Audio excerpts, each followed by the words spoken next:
wabarakatuh. Selamat datang di channel Didik Nurhoda.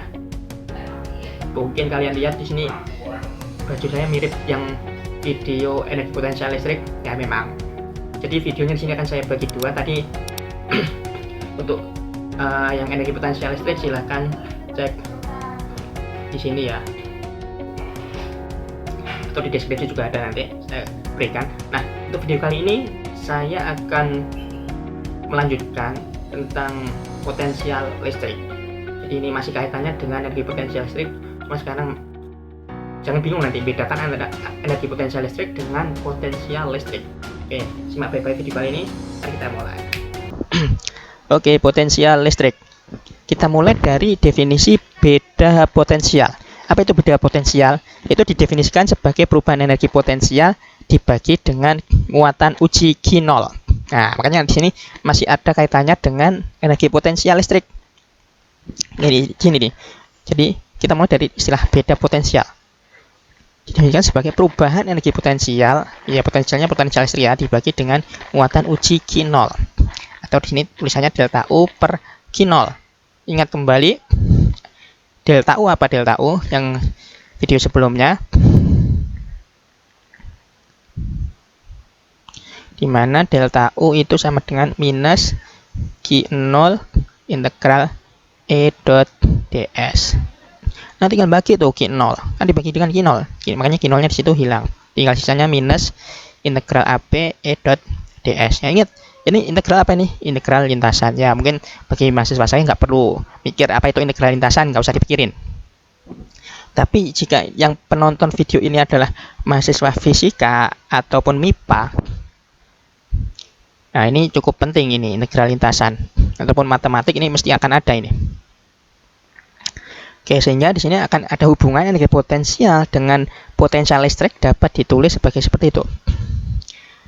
Mungkin kalau waktu zaman SMA itu perumusannya mirip dengan ini, Q kali V, ya kan? Masih ingat lah. Untuk yang mahasiswa MIPA ataupun anak-anak SMA di sini energi potensial listrik mesti insya Allah masih ingat. Nah, kemudian di sini potensial listrik itu merupakan karakteristik skalar dari medan listrik. Ya, tidak bergantung pada muatan yang diletakkan pada medan. Jadi bergantung pada karakteristik medan listrik. Ya, ini terlihat dari sini nih. Nggak ada muatan uji sama sekali, hanya bergantung pada medan listrik. Jadi saya menganalisanya dari rumus, kita artikan di situ ya. Tidak bergantung pada muatan listrik. Oke. Namun ketika kita bicara tentang energi potensial, nah berarti kita mengacu pada sistem medan dan muatan. Jadi medan listrik yang tadi ini nih, energi potensial itu V-nya kan bergantung pada medan listrik, bergantung, dan ini pada muatan Q0 ya, kalau di punya kita Q0. Kemudian potensial listrik sendiri itu di sembarang titik. Oke, ini untuk sembarang titik nih. Jadi kita udah bukan bicara tentang beda potensial. Tadi kalau beda potensial ada dua buah titik. Sekarang potensial listrik untuk sembarang titik itu diartikan seperti ini. Oke, kita artikan ya, kita baca sendiri. Potensial listrik di sembarang titik di dalam medan listrik, oke ya, di sembarang titik dalam medan listrik, nah, akibat muatan Q ini sendiri tentunya sama dengan usaha tiap muatan untuk membawa muatan uji positif dari tak berhingga ke titik tersebut.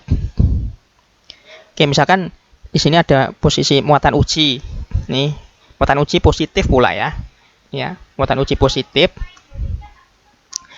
membawa muatan uji ini ke suatu titik, jebret gitu. Muatan titiknya mana ini? Titiknya kita sebut P di sini. Oke ya. Nah, ini kemudian usaha yang dilakukan oleh muatan yang mana? Ini nih.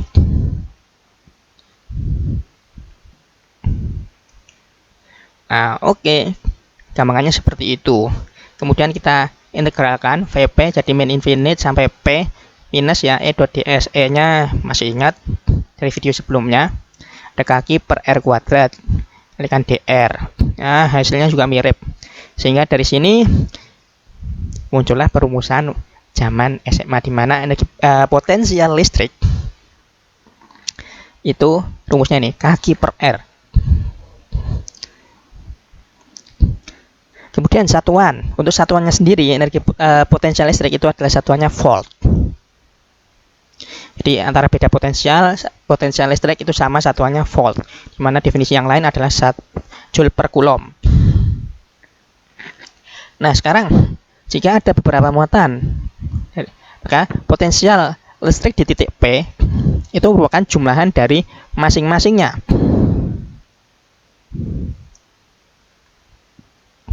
Oke, di sini ada Q1, Q2, Q3, Q4.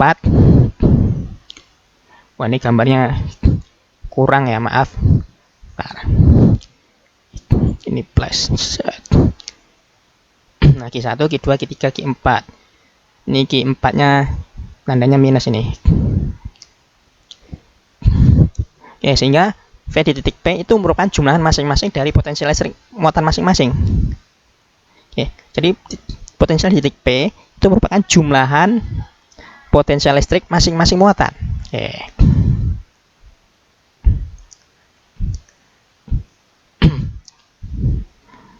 Ya, di sini saya bentar. Nah, jumlahan masing-masing, dan di sini ikut hampir mirip dengan energi potensial listrik. Tanda muatannya ikut dalam perhitungan. Makanya di sini ada Q1, Q2, Q3, saya tulis K1 per R1, ingat R-nya beda ya.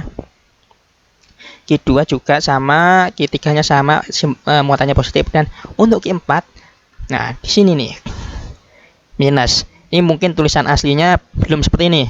Ini tambah lagi gini nih. K min Q4 per R. Nah, wah bingung ya.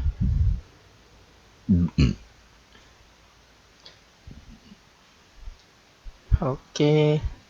Nah, seperti ini. Yang saya sederhanakan jadi seperti itu. Oke, selanjutnya ini K-nya cuma tinggal dikeluarkan dari tanda kurung aja. Gampang. Nah, ada contoh, ada dua buah muatan titik QA, QB, jaraknya 16 cm. Tentukan potensial listrik di suatu titik yang berada di tengah-tengah muatan. Oke, saya gambar nih. Ada QA, QB, masing-masing QA-nya min 4 mikrocoulomb, QB-nya 8 mikrocoulomb. Letak titik P di tengah-tengah. Oke, sesuai kayak tadi. Berarti di sini ada dua buah.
Itu tadi penjelasan tentang potensial listrik.